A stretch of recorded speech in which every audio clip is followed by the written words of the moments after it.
Welcome to another edition of the Williamson County Real Estate Report. I'm John Turner. I'm the team lead of the Turner Victory team with Onward Real Estate.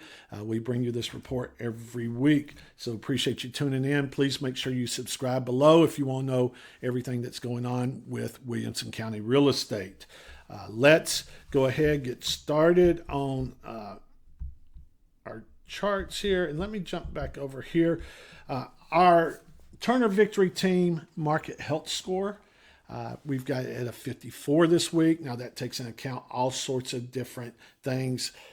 It has a local component to it, what prices are doing, what days on the market's happening, and how much inventory we've got. It looks at some of the macro things, some regional things. So that's where we are with a 54 for this week. Currently, we have 1,317 listings in Williamson County that are available right now. If you look at this, we've got it broke down by price ranges. And the blue shaded, light blue shaded is actually the percentage of that particular column that is new construction. So 1,317 available homes right now. 30% of those, almost 31% of those are new construction. New listings this week, 165, and over 58% of the new listings this week are new construction. There were 130 pendings this week, but if you look at that, only 30% of those were new construction. So that's about half from a percentage standpoint of what we had actually hit the market. So where we see that 60% of the market is, active market is new construction, that does not mean that much of it is selling. And we'll look at those numbers here in a minute. 99 homes went under, or actually closed this past week. We had 2 days of March, I believe it was, and then we rolled on into April. So some of it was ending up the month of March. And I forgot to scroll back here, so please watch your eyes for a second there, and we'll come back up to our charts and look at Williamson County here. On those, our active inventory, we just talked about it. We have 1,317 homes. We're paying attention to the orange line, by the way. Should have told you the orange line is this year. The other lines are past years. The dark blue is last year. But 1,317 available homes, that is down from 1,342 last week. So that definitely is down.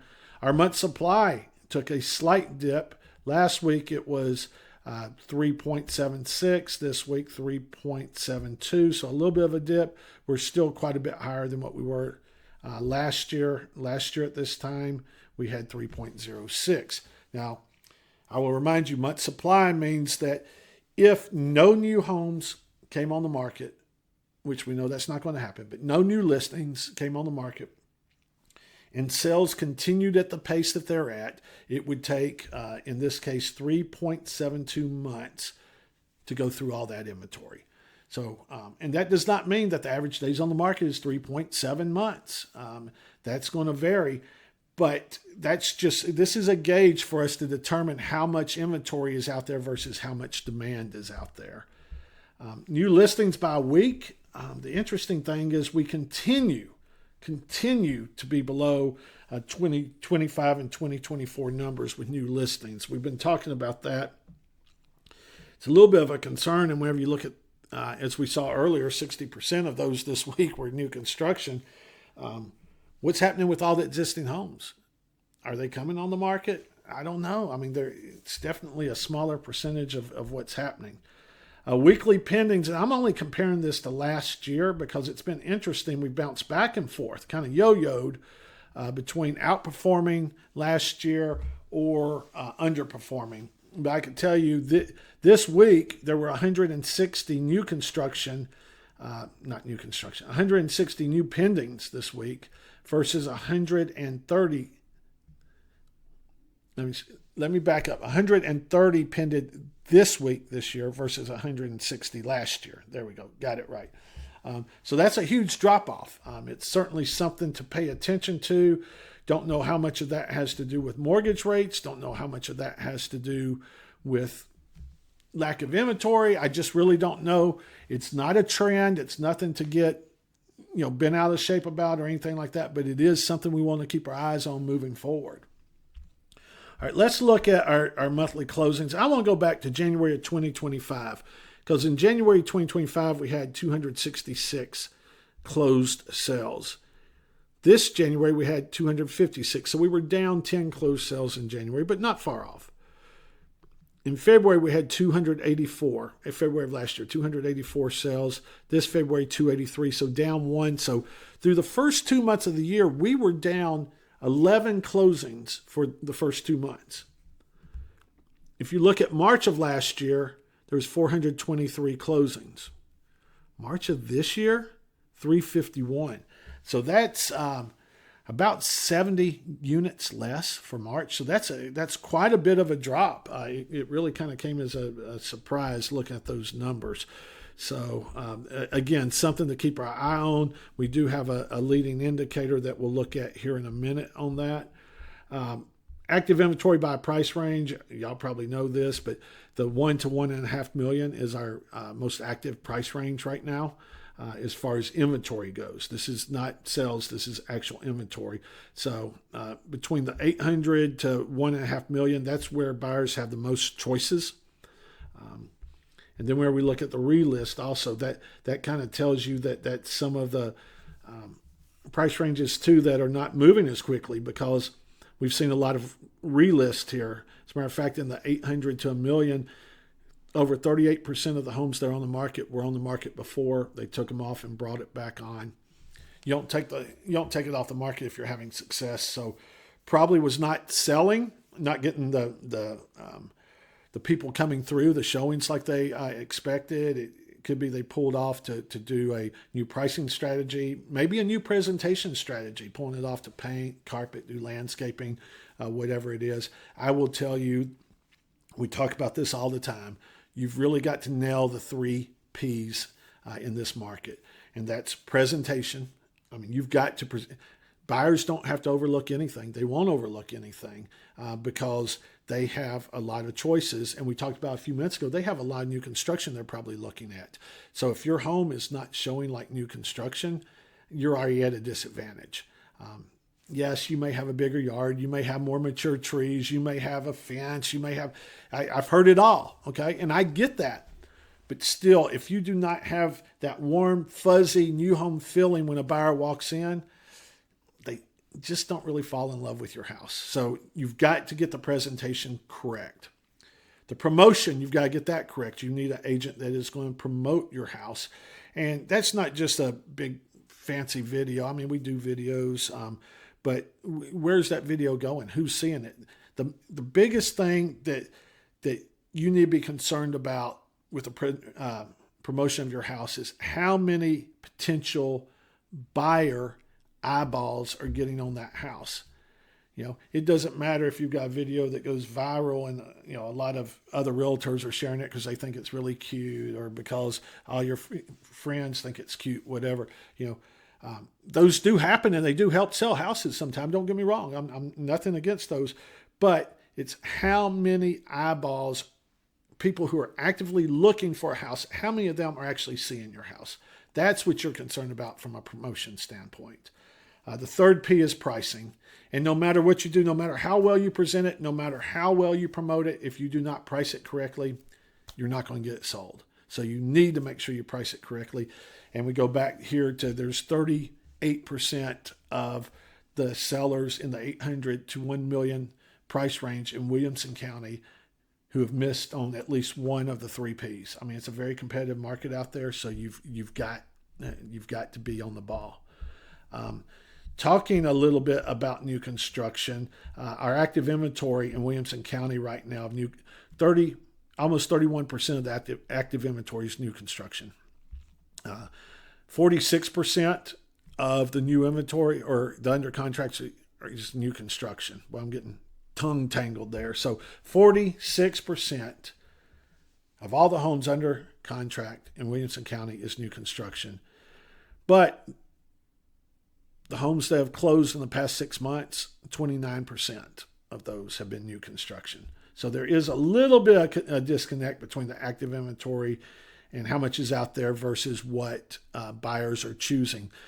it looks like to me that buyers are choosing when they have the opportunity an existing home, but they don't have nearly as many choices. New construction is, like I say, a huge part of the market because we are not bringing on the market enough existing homes. We could talk about the locked-in effect all we want to, but that's really what's happening is a lot of sellers are not bringing their home to market. Just real quickly, January building permits. In Williamson County, there were 101 building permits pulled. That puts Williamson County fourth in the Nashville area for number of building permits pulled in January. Mortgage rates, let's just talk real quick. We talked about they bottomed out at 5.98 about 4 or 5 weeks ago. We had the conflict start in the Middle East, and they steadily went up by about 0.1% every week. You could see that. And right now they ended last week at 6.46%, which is definitely higher, about 0.5% higher than what someone could have just got a few weeks ago. That's real buying power that affects a buyer. The good news is, if you go back to May of last year, it's still much lower. So the trends are right, but until the conflict gets resolved in the Middle East, I think we're still going to see those mortgage rates stay where they are or elevate some more. I don't really see a lot of downward pressure being put on those because of the fear of inflation. Inflation concerns really impact mortgage rates, and that's what's going on right now with the price of gas, the price of oil, all that. So real quickly, how did we end March for Williamson County? March 2026, we ended up with 745 new listings, which is down 25% year over year. New under contract, so new pendings, we were down 3%. 503 homes went under contract in March versus 517 March of last year. Active inventory was up 17%. We know that. We've talked about that. We've seen that. But on closings, this is the big one. In March, this past March, 351 closed sales in Williamson County. March of 2025, 423. So down 17% in closed sales in March of 2026. So that's certainly not a trend that any of us were hoping to see, but that's where the market is right now. So very interesting things. A couple of other little notes I've got here from some analysis we do. The sales price to the original list price, so maybe not what you see in the MLS. It could be, but a lot of times 40% of the homes in the 800 to $1 million have been relisted. So we take the original price they were listed at, and homes are selling at 96% of their original list price. That's down from this time last year when it was 97.3%. So sellers have a little bit more negotiating room there, or buyers have a little bit more leverage, however you want to look at that.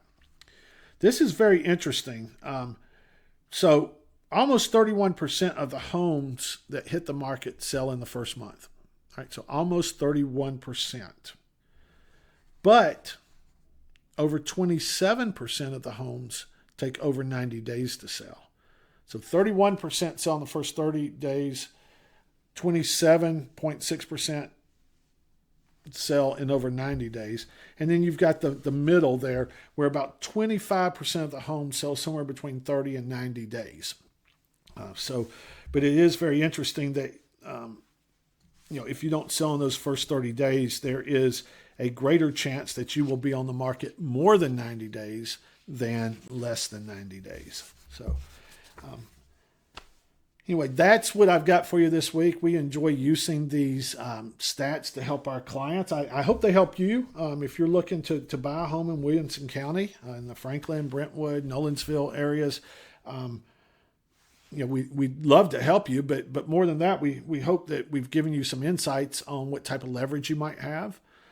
If you are looking to sell, hopefully this has helped you a little bit as well. It is competitive out there. You've got to nail pricing, presentation, and promotion. You've got to nail that. If you don't, it will probably lead to a lot of frustrations. I also would say you've got to know why you're going to sell. If you're just trying to test the waters, this may not be the time to do it. But if you have a real reason to sell, then you really need to look at these and make sure that you not only have a reason, but you have the motivation to do it and the motivation to do things right. Again, if not, it can be a very frustrating market. I hope this helps you. We thank you once again for tuning in. Again, I'm John Turner. I'm the team lead of the Turner Victory team at Onward Real Estate. We bring this information to you every week, so please make sure to subscribe. Let us know if there's any other information you'd like to have too. We'd love to bring that to you because we love looking at this data. So thanks for tuning in, and until next week, we hope that you make it a great week. Thank you.